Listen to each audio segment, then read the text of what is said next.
In most allegorical treatments of this section done by Christian commentators and pastors and seminarians and the like, you'll often find that the spiritual application between the incompatibility of old to new is that what Yeshua was telling his listeners, and by inclusion, we readers of today, what Yeshua was trying to convey was that the old system of approaching God through the commandments, the commandments given to Moses, the sacrifices, the Sabbaths and the festivals and the rituals and all those things, that old system needs to give way to the new way of approaching God through faith in Jesus and being filled with the Spirit and living a life according to loving your neighbor and things like that. And that's the general way that historic Christianity has interacted with these passages about the old and the new clashing and incompatibility issues. To be sure, this ideal or mindset is given a name, a title, a label. It's called replacement theology or supersessionism. Some forms of dispensationalism also borrowed this ideology and theology. The idea that the Old Testament is out, the New Testament is in. The people of Israel are on their way out. They're being transitioned out. The book of Acts is seen as a transition book for them. The new people of God that are replacing the old people are going to be the Gentile Christians, as it were, the body of Christ.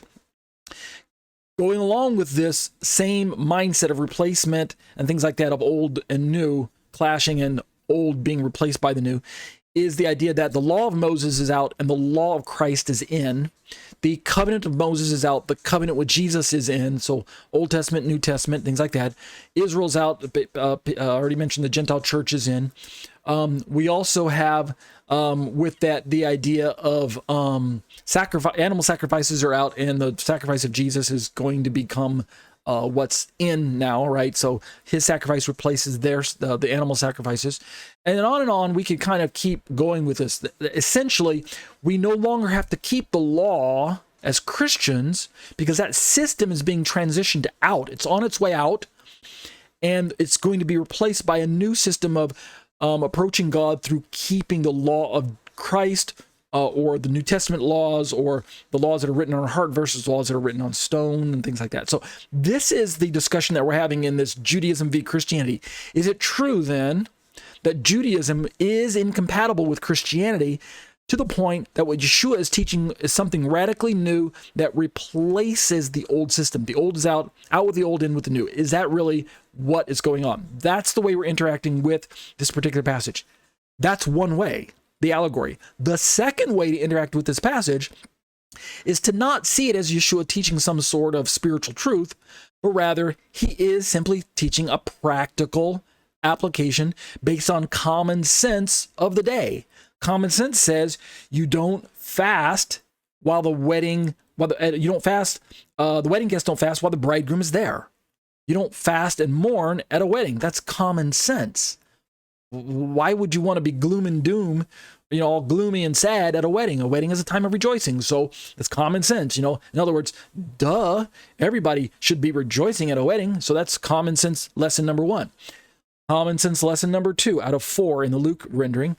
Number 2, if you've got an old cloth that needs to be patched up, common sense says if you're going to buy a brand new patch, you either need to wash it first so that it shrinks prior to attaching it to the old garment, or you don't pull it from a new piece of garment. You pull it from another old garment and you attach it there. Either way, you condition the patch somehow before you attach it to the older garment. Otherwise, you end up with disaster. So common sense kicks in, and the practical application is simply the incompatibility between the old and new forces you to condition the old before the new can be applied. All right. That's common sense number 2.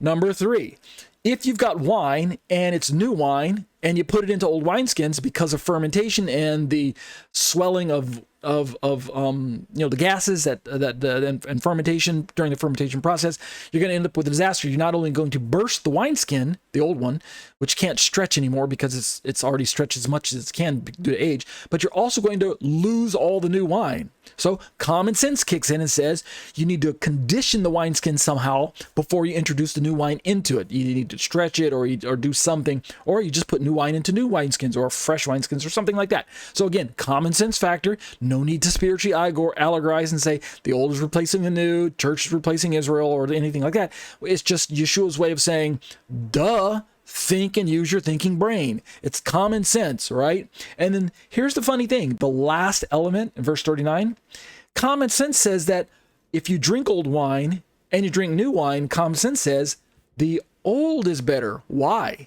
Because new wine still tastes like basically just grape juice or, vinegar or something like that. You want the old wine because it now has been setting for a while and it's been aged and it's I'm not a wine drinker myself, but just follow along with me. Those of you who are can figure this out, or those of you who drink alcohol. I'm not even an alcohol drinker, but the point being is the aged alcohol is desired or preferable to the newer alcohol. Even by today's standards, 2,000 years later from this occurrence, this story, 2,000 years later, we still want older wine over newer wine in the case when we're trying to get the more desirable and more precious taste, right? I mean, go to a liquor store and ask them for the most expensive liquors, and you're going to find they're typically the ones that are the oldest, right? So if you have like a vintage liquor, a vintage wine or something like that, it's going to fetch a heftier price tag than the newer stuff that was just